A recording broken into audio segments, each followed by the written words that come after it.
So before I begin, I'd like to acknowledge my funding sources and collaborators. So I'm going to be talking to you today about our efforts to do or things we're thinking about for uncertainty quantification and equation of state modeling. And that was largely funded by the NNSA's Advanced Scientific Computing Program and Science Campaign for our improved Jastros that we're trying to implement at the moment. This was paid for by our Computational Materials Science Center, the Center for Predictive Simulation of Functional Materials. And of course, I'd like to thank my collaborators. Our QMC contingent at Sandia consists of Josh Townsend, Cody Melton, Luke Schulenberger. For the SNAP Jastros, I definitely got to thank our graduate intern who is doing all the hard coding work. Oops. And also Mitch Wood and Aidan Thompson for the SNAP potential expertise. And for the plasma transport, Luke Stanek, one of the students I supervised for quite a while, and Michael Murillo at MSU. So when I was preparing this talk, I was actually wondering how best to structure this, because we do work on a fair amount of stuff, but a lot of it's just normal QMC stuff.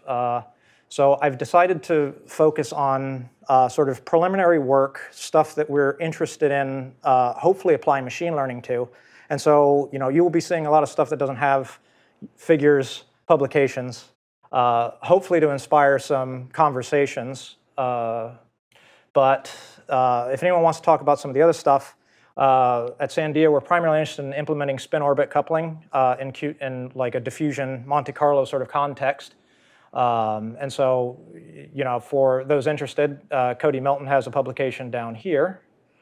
And then also, we're interested in implementing a lot of the good work that Claudia has done for forces in VMC and DMC. And currently, the status of that is it works. We get numbers out. We had a paper back in 2021 looking at how the force variances scale and how that affects the computational cost as you go up in atomic number. So, and eventually we'd like to do stresses, and we're also interested in implementing the performance stuff that Claudia has demonstrated is really important. So, getting all of these derivatives for only a modest prefactor over the cost of the total energy. So, with that in the rearview mirror, where we are concerned with using machine learning uncertainty quantification is sort of in these engineering type problems that the national labs concern themselves with. In particular, what I'm showing you up here is a concept, and it's actually the primary platform for which the National Ignition Facility hopes to achieve thermonuclear fusion. And of course, this has been the holy grail of energy science for forever. There, of course, is a giant tokamak in the south of France that's going to spin up in a few years, hopefully trying to achieve the same thing, admittedly not with inertial confinement. And the way this works is we take a little fuel capsule of deuterium and tritium, we hang it in a gold case called a hohlraum, and then we blast 192 laser beams in here, about a 1.9 megajoules of laser energy to cause this thing to collapse. That collapse increases the temperature of the fuel, increases the compression, hopefully, ideally, as the name would indicate with National Ignition Facility, you'd achieve ignition. And of course, this is a wildly difficult problem. The facility came online in 2009, and by 2012, they had tried to achieve ignition, but the problem is that this problem is incredibly sensitive to the design of the capsule. That means how thick I make this material over here that holds the fuel in, what aspect ratios I choose over here, what materials I make that out of, all have impacts on the eventual yield that you get. And so for predictive modeling, if I need to design a capsule that can achieve fusion, there's a lot of variables that I have to work through. And this is an incredibly multi-scale, multi-time scale sort of problem, where I start from fuel capsules at cryogenic conditions. This is actually like solid deuterium tritium in here, and I implode it up to many megabars of pressure and hundreds to thousands of EVs. So traditionally what people would do for that is they would do hydrodynamic models. So you can start with hydrodynamics. As you can see, when I implode this, you start getting some features in here. You start having interface evolution. And then I can start folding in things like, how does radiation move around in this capsule? I have a hot spot. How does that energy get transmitted out of or into that area? I can fold in magnetism, but yeah, it's like this is an incredibly important part of the design process, but also this is an incredibly important part of interpreting the experiment. And so I actually showed this sort of this figure over here. This is from 2019, but basically it shows the variations in the predicted yield based on how you treat the problem. If you do a 1D spherically symmetric implosion, you get a super high yield. That's great. That's something you can pass up to your program sponsors, but that doesn't actually reflect reality that we see in the experiment over here.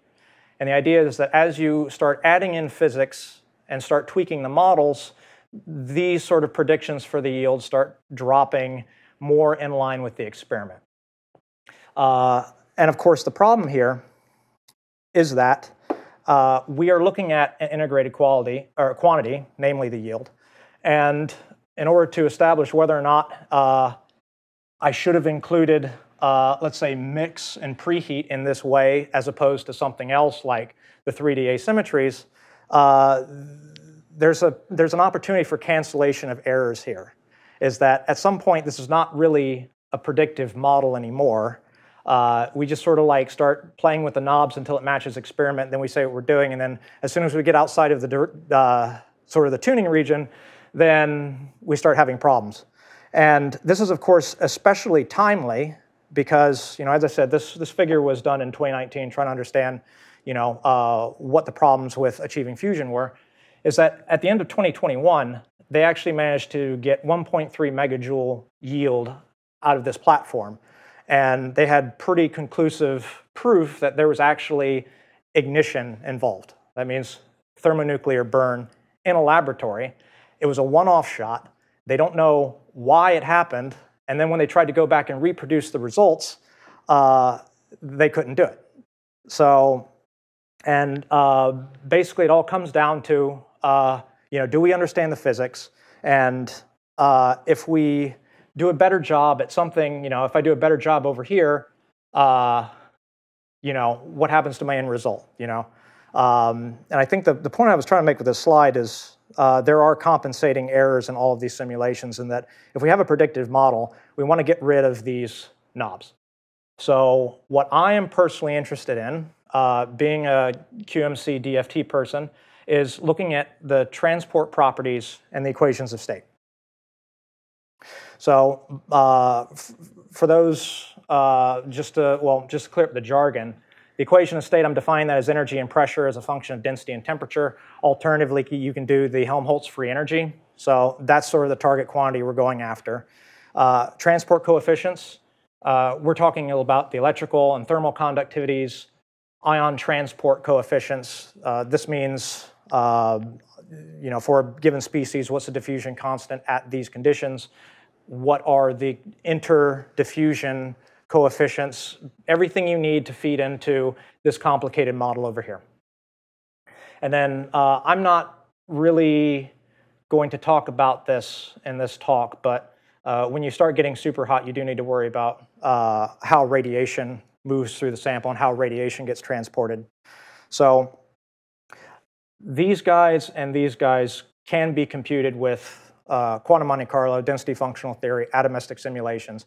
In fact, this is how we're able to bridge the length and time scales required for people in this room to talk to people in wherever room they do these simulations.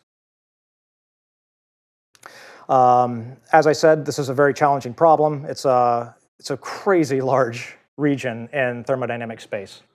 We start from cryogenic conditions at solid densities, and we go by orders of magnitude in density, orders of magnitude in temperature. And for one of these NIF target capsules, we're talking about something like this. But it's not just inertial confinement fusion, planetary physics, astrophysics, they have to deal with these problems all the time. In fact, my background is sort of in Jovian planet evolution and stuff. Okay, so how do we do this? Well, we start with a system that's about, order 100 ions, 100 electrons, and we sort of lean on the sort of cost versus accuracy trade-off. Is that, traditionally people will do DFT, and, people in this room will do QMC to sort of get the additional level of accuracy. But in any case, we have some sort of solution for the electronic problem. Then we solve the ionic problem. Usually we can do Born-Oppenheimer, and that's good enough for equation of state and basic transport. And then we extrapolate to the thermodynamic limit. So that's sort of the context that I'm coming at this from. These are sort of like the high-level motivations for how we try to understand errors in our equations of state and how they impact things people care about. And so to be a little bit more specific, I'm going to talk about what we are thinking about currently for trying to do uncertainty quantification and aluminum equation of state. And this is a QMC++ based sort of project. Then I'm going to talk about some of our efforts to try to improve the role of QMC, basically just by cleaning up the wave function a little bit. This is going to be very, very anticlimactic compared to the talks that we've seen today and yesterday, but it might be useful, it might be easy. So, and then actually the thing that's most mature is us using DFT and basically snap machine learning Onsatsa-like force fields to try to validate and understand how some of these transport theories for warm dense matter break down or how they can be improved. So, uncertainty quantification. So the general problem that we have is that if we just bounce down to a nice aluminum equation of state, is in general we have many different phases. We know roughly where they are based on a combination of experiment, based on a combination of density functional theory calculations. And so the sources of information are myriad. But importantly, things like experiment and whether they report them or not, DFT, QMC, all have statistical and either have statistical or systematic errors associated with it. And so the idea is how do we quantify rigorously our state of knowledge of something like an equation of state? And then, it's like once we kind of know where the slop is, where the uncertainties are, how can we take those uncertainties in an informed way and extract things we care about? Or how do these uncertainties affect things we care about, like on the simulation side? So for example, if I had a diamond equation of state, how would it affect the yield from that like implosion capsule I showed you? Because they'll often use it as an ablator material. They'll use it as a shell. And so that's sort of like the general problem. That's not really specific to anything that we're doing from an ab initio perspective. But where we want to go is how can we quantify our source of knowledge ab initio? So that means to what extent can we use these techniques and use ab initio theory to sort of check ourselves? And so, we start on aluminum. I've back in graduate school and even somewhat recently, I've done like a fair amount of benchmarking of hydrogenic helium equations of state,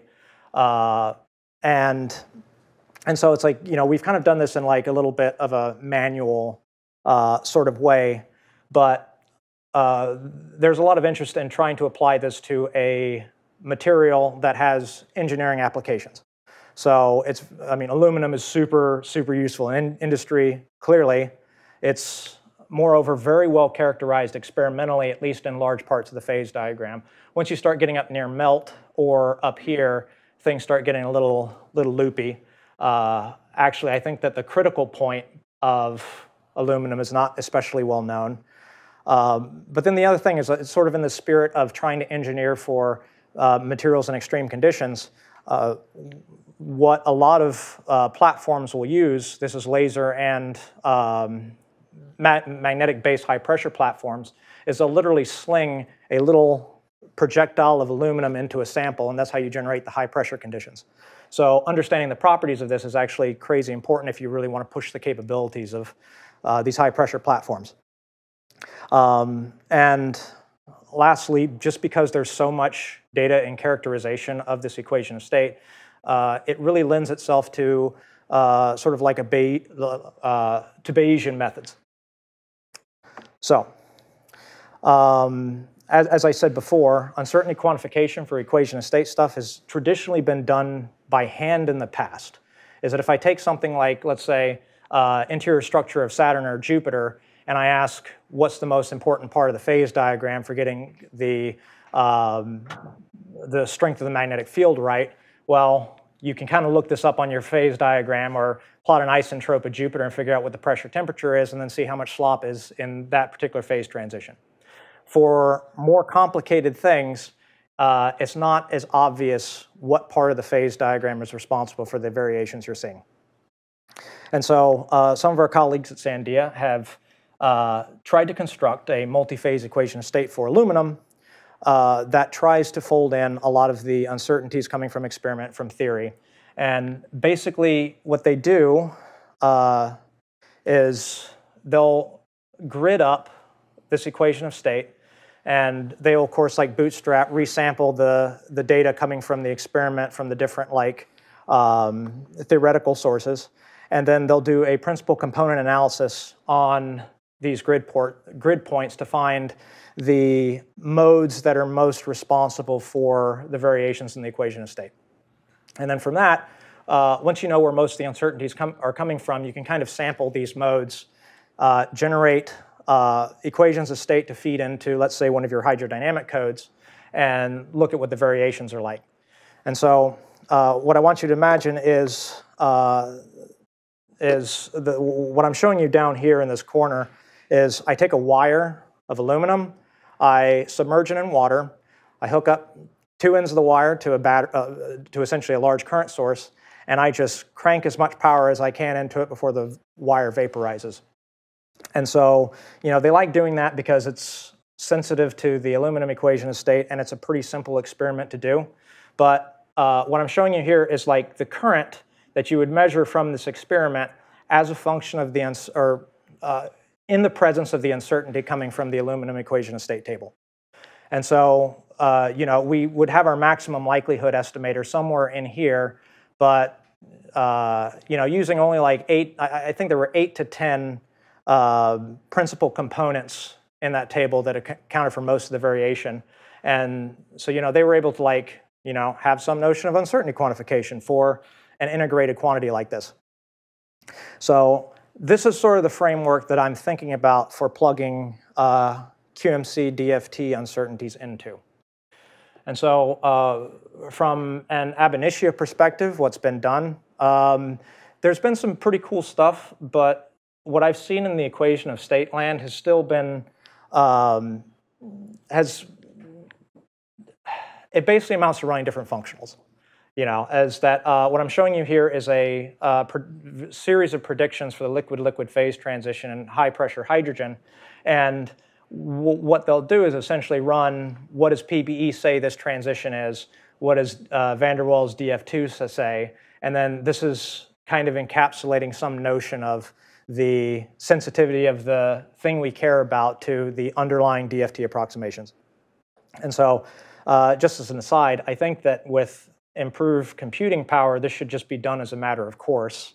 But I think that some of the Bayesian functionals are actually probably a much more efficient, rigorous way to do this process.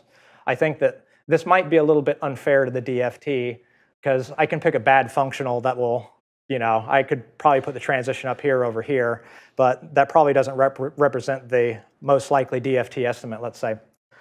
But what I just described is not quite what we need, because it's the whole accuracy versus precision problem. Is that if I am able to sample density functional theory predictions from some sort of framework, or let's say generate a whole slew of GGAs, it characterizes the distribution of the GGA predictions, but the distance from center of target is unknown. So we kind of want to go beyond this, and one of the obvious things to do is to sort of march down that cost versus accuracy hierarchy. And of course, the next run under is going to be QMC in terms of like accuracy, but still being affordable to do. So what we are interested in using, if we stay within a real space QMC sort of framework, is we really want to leverage more sophisticated Onsatsa in the real space QMC level to try to like get at things like the fixed node error for our calculation that we run for the equation of state calculation. And so this is an example of what I did for like just a couple of hydrogen atoms in a box, supposed to be drawn from a high pressure, high temperature configuration. And so the main thing is we start with Slater, Jastro, Hartree-Fock, crank up the number of determinants, and you'll see the variance drops, the correlation energy recovered increases, and then if you do a little extrapolation, it mostly agrees with the CCSTT, CBS. So that's one way that, this was rather crude, but this sort of gets at like what you can do if you have tunable Onsatsa. If I'm willing to drop 5, 10, 100 times the computational cost, can I get anything notional of a bias or an error measurement out of it? And if we're willing to jump outside the real space QMC framework, you've already seen this picture today, or yesterday, I believe. But we can use things like auxiliary field QMC. We can use things like selected CI methods to compare at how much energy are we covering, how sensitive are the pressures, and that's kind of like the bird's eye level, or the bird's eye perspective of what we want to do. So that's the broad sketch, but making this into something rigorous still requires a bit of thinking. So in particular, how can we most effectively bootstrap this process? So if I go from CI up to a slightly larger system, if I get the fixed node error in an 8-atom cell, what does that have anything to do about the fixed node error in a 100-atom cell, or in a 1,000, 10,000 sort of atom cell? So that's kind of what we're in the process of thinking about right now. All right, but so coming back to the aluminum project, what we're basically doing is we're going through just constructing zero temperature equations of state right now, marching up, but we're looking at everything that could sneak into a QMC calculation. That means we're looking at the finite size corrections as they scale with density. We're looking at the pseudopotential errors, both from the actual construction of the pseudopotential versus like all electron. We're looking at like the impact of locality or T-moves approximations. And then the thing I was alluding to right now is we have not gotten to this point. We've done it in hydrogen, but we eventually want to like start looking at fixed node errors. So that when we jump back to our equations of state, we can be like, we expect the fixed node errors to scale like blah. And if selected CI, if coupled cluster and everybody agrees on the same answer, then we might have pretty solid confidence on the bulk modulus of these conditions. If they don't, that's an indication we need to do more work. So like philosophically, we just don't want to trust that error cancellation is going to happen and is going to save us. And it's especially not something that we take for granted when we might have to take a material from ambient conditions all the way up to 10 megabar, let's say. So, as I said, we can do this by hand. We've done this sort of analysis by hand before, but just in terms of like extending this to other elements and making this easy enough to understand, easy enough to construct so that someone can take it and use it in an engineering application is sort of where this Bayesian framework is important. So the other thing we're thinking about is probably not just, like it would be nice if we didn't have to construct a pure QMC or a pure AF QMC or a pure selected CI equation of state. Is that if density functional theory is mostly good enough over most of the pressure and temperature ranges, but if it can be smartly corrected by QMC or something else, then we stand to save a whole lot of computational time. And so the framework we're kind of looking at is essentially multifidelity modeling. The advantage of doing this over just a by hand approach is that we sort of have a notion of error bars and uncertainties that get brought into it. And so this example over here is an example from Luke Stanek and Michael Murillo, where they're constructing one of these multifidelity models for the viscosity in, I forget which systems these were. This was still targeting like an extremely high temperature. Oh yeah, you see over here, EVs. So, but the idea is that even if your low fidelity model doesn't quite match or has some variations, it's like the delta between these two is not so large as the deltas coming from just the intrinsic equation of state variations. And so that if we could apply some of our if we could apply our QMC results and construct free energy plots for BCC phase, HCP phase, liquid phase, then this might be a, as I said, a more fruitful way of going about some of this uncertainty quantification and just trying to construct a more accurate equation of state. So the open questions that I will hopefully address as we implement this and try it out is, how much do we gain from doing this beyond just a by hand sort of approach? What sort of pathologies could we expect? I mean, these curves are super smooth. I don't know what this would look like if we had like free energy curves smacking into each other and causing phase transitions. And so yeah, and then the next part of this talk is going to be talking about I was basically talking about how we could use QMC to like improve sort of the equation of state sort of calculations, and this part is really inspired by trying to get the most out of our QMC calculations in terms of accuracy and efficiency. And so, as I said, QMC has a long history for benchmarking DFT calculations and doing equation of state calculations. And there's a lot of interest in having Onsatsa that are systematically improvable. I can have neural network backflow, multi-determinants, multi-Pfaffians, and I guess the thing is like how we want accurate energies, clearly, but as we start thinking about things other than the energy, how can we guarantee or at least increase the likelihood that we can have other properties that we can access, like better densities, better density matrices? And so the answer is improve the wave functions.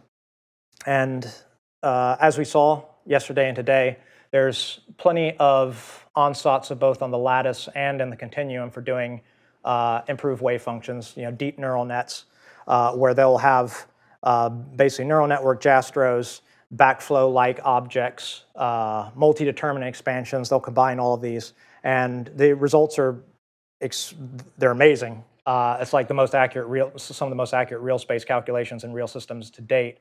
But it's not obvious how either the Onsats will scale with system size or how the human effort will scale with system size. That means even if the Onsats is fine, if you have to like nurse the optimization, that could still be a pain in practice. So what we're just looking at is seeing what sort of low-hanging fruit there are to just improving the Jastro. And so, and why Jastros, given that we've talked about all these amazing wave functions, is that there's still a significant gap between bleeding edge DFT deep neural network wave functions, and then the wave functions that everybody uses these days. And just by having better Jastros, you can reduce mixed estimator biases. You get improvements in the quality of like forces and other observables. It reduces errors in pseudopotential calculations. And depending on the cost of the Jastro evaluation, it could just improve the efficiency of the DMC calculations. And then in the longer term, we're more interested in the fact that like if you do a very good job with an expressive, robustly optimizable Jastro, basically get as much bosonic correlation as you can, it might help with more sophisticated Onsatsa. In particular, yeah. By Jastro, do you talk about all bosonic correlation, not just two-body or three-body or something? Yeah, all bosonic. I mean, the Onsats we're going to do is up to 4-body. Okay. But so another question over there. Yeah. Just a really simple one. When you say just the significant gap for somebody that's significant gap, do you mean in terms of size, basically? I mean in terms of like who is deploying what in the literature. So as in what is the bleeding edge is not what is standard practices, and what is bleeding edge often exceeds what becomes standard practices by many, many, many years. So like for example, we clearly have the capability to do 3, 4, 5-body Jastros that are anisotropic, but most people still use very simple expressions for these things. And I think it's a function of how hard is it to implement in your code and how hard is it to use it. But yeah, the idea is if you just do a better job with the bosonic correlations, then you can focus your optimization efforts on the hard bits. That means more compact multi-determinant expansions. I mean, it's pretty clear that the size of multi-determinant expansions you need depends really heavily on your choice of orbitals. It depends on if you get basic like things like cusps in. You don't want to have to do orbital optimization. You don't want your multi-determinant expansion taking care of problems in your orbital optimization, for example. So what we're looking at is spectral neighbor analysis potential. I call this a machine learn inspired Onsatz because this is basically just a least squares fit. This is a linear Onsatz over here. The main thing is that you take your density and you project it onto what are essentially four spherical harmonics. So, you know, the difference between this and your normal LCAO sort of representation is that, you know, you would take the radial piece out and use that to parameterize the density, whereas this theta naught sort of like rescales the radial distance and maps it onto a force sphere.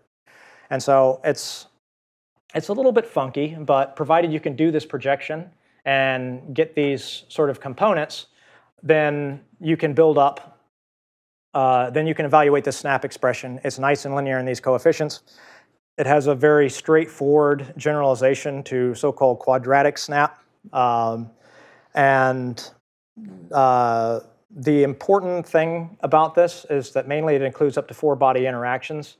It's a special case of an atomic cluster expansion, but this is a little bit of a human factor sort of thing. But the developers at Sandia, so if I have a question, I can ask them. It also has LAMP support. So this is more, the choice of this Onsatz is more out of ease of implementation than it is out of optimality.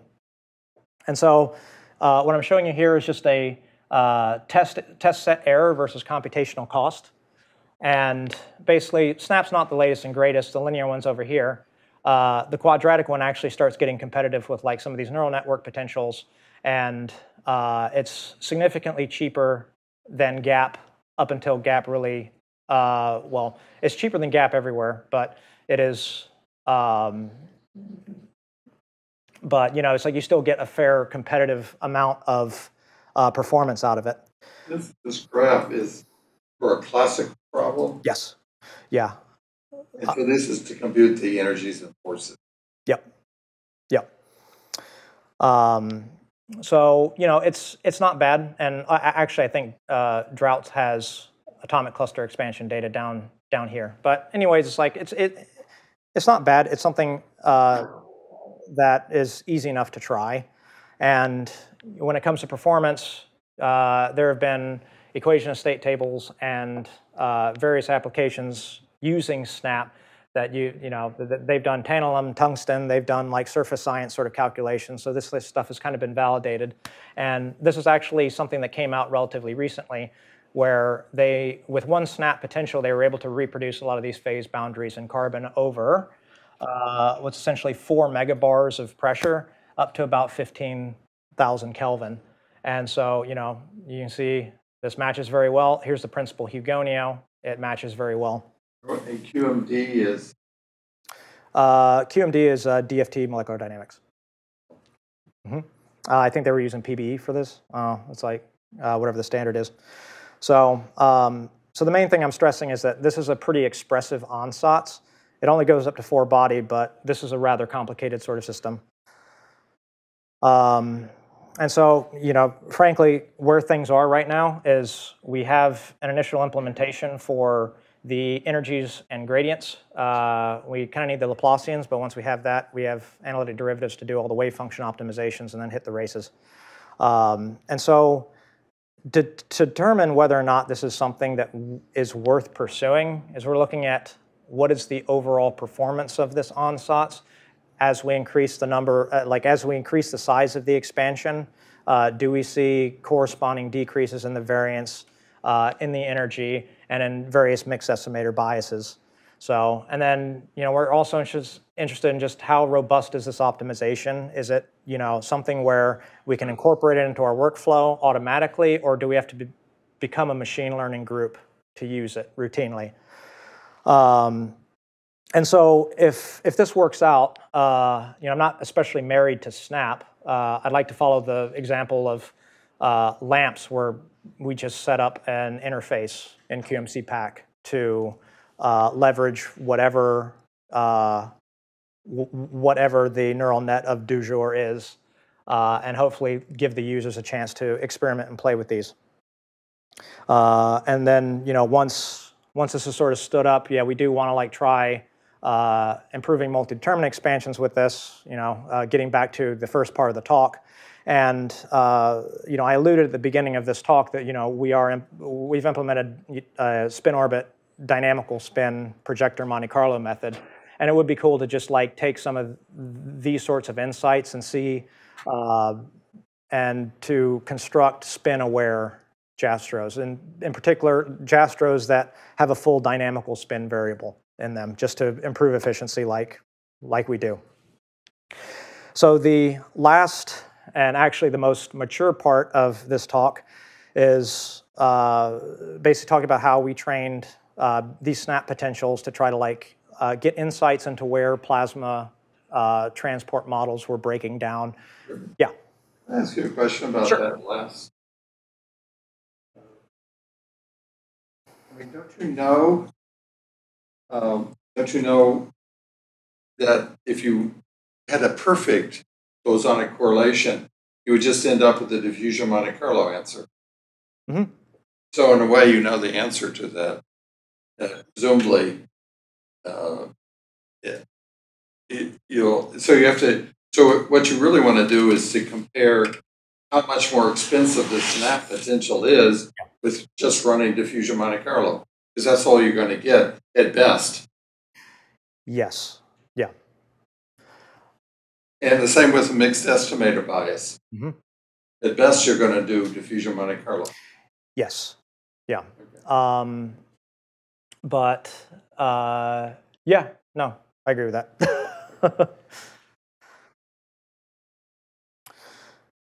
Okay. Okay. So for potentials, basically, many people are interested in this. You've heard talks, you've seen posters, but basically, a lot of it is designed to upscale, potential energy surfaces that are very hard or expensive to compute. So I want to run, let's say, thousands of atoms with DFT accuracy. In that case, it's like using a potential sort of the thing you have to do. But for this project, we kind of used force match potentials to try to get some physical insight into what was going on. Like, what is the importance of higher body interactions? What does an optimal pair potential look like? And so just to set the background, the experiment we're looking at is designed to help out with the NIF experiment I was telling you all about. And the way that the experiment works is I take these little vanadium bars over here, these little stripes, I embed it in plastic, and then I basically shine X-rays through it to isochorically heat the sample up to tens to hundreds of eV. Happens over the span of nanoseconds. And the question is once this is at like tens to hundreds of eV, what happens to the vanadium plastic interface? And so if you plug this into a hydrocode, like this might be a very reasonable thing. You know, a Rayleigh-Taylor sort of instability forms. But you know, at sufficiently high temperatures, it's not implausible to think that you could actually have like some sort of mix phenomena going on. And the main thing is that like the hydrocodes are not able to deal with this case. So there are generalizations or augmentations to hydrodynamic codes where you can actually solve like Boltzmann-like equations on top of these things to try to like, you know, describe these more accurately, but they have their own slew of approximations. So how are we going to validate this? Well, all these things are formed or formulated relative to the Boltzmann equation. This F over here is a particle distribution function. It gives you the probability that you'll find a particle at a particular position at a particular momentum at a particular time.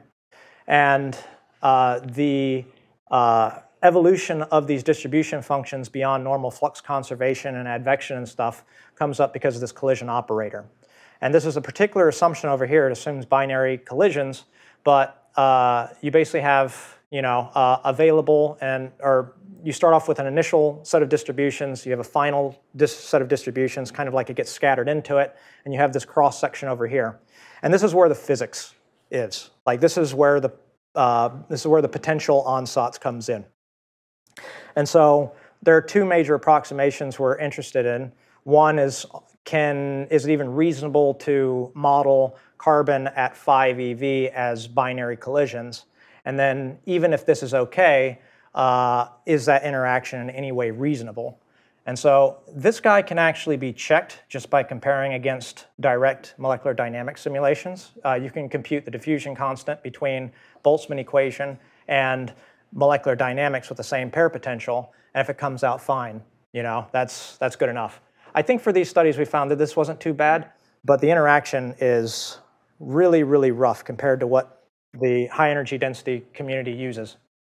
And so in order to do this, we took various elements at a couple of different densities and did temperature ramps. As we started, like we checked gold, aluminum, carbon from solid densities, and imagine an isochoric heating situation where we heat them up to pretty much as high as VASP would give us trustworthy answers for.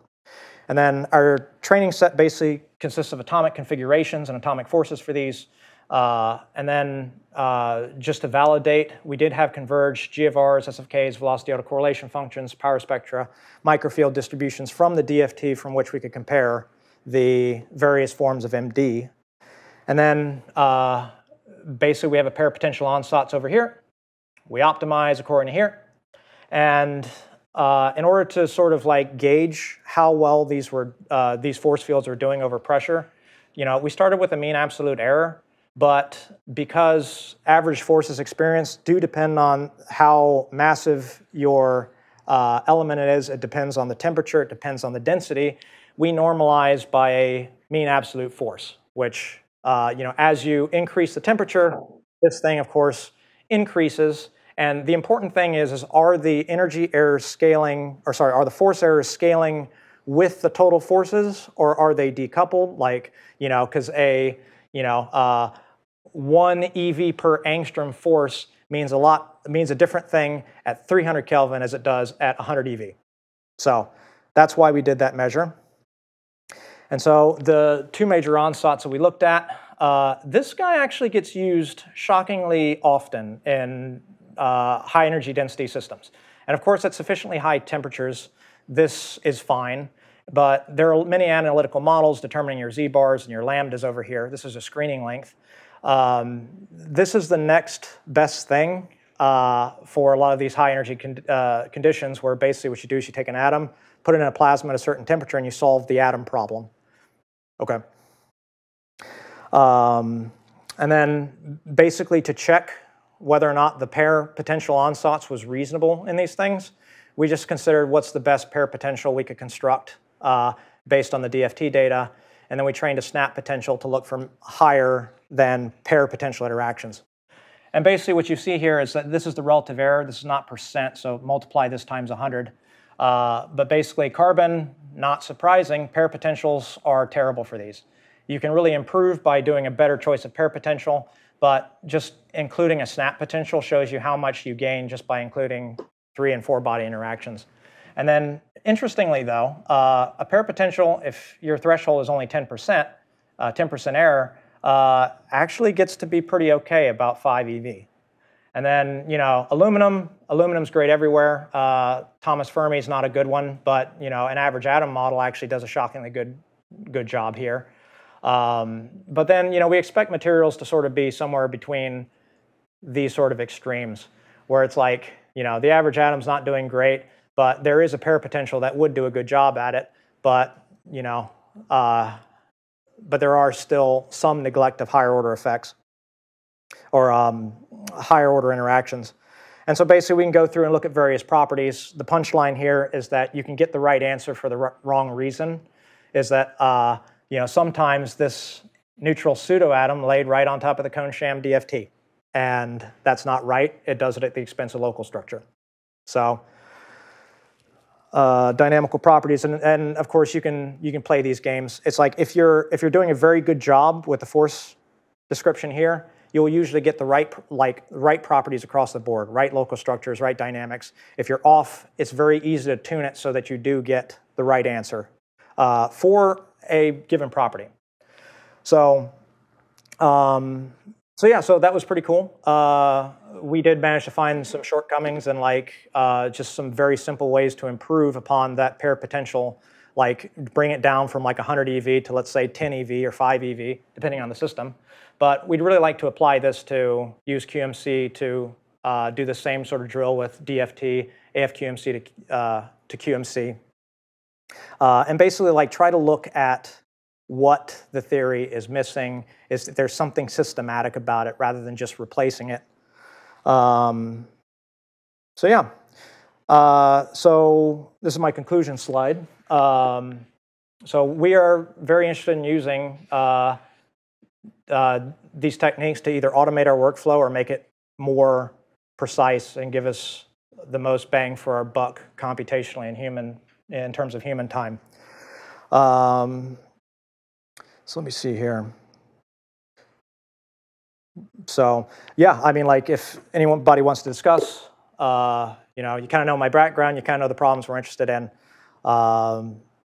So I'm very much looking forward to input, comments, criticisms.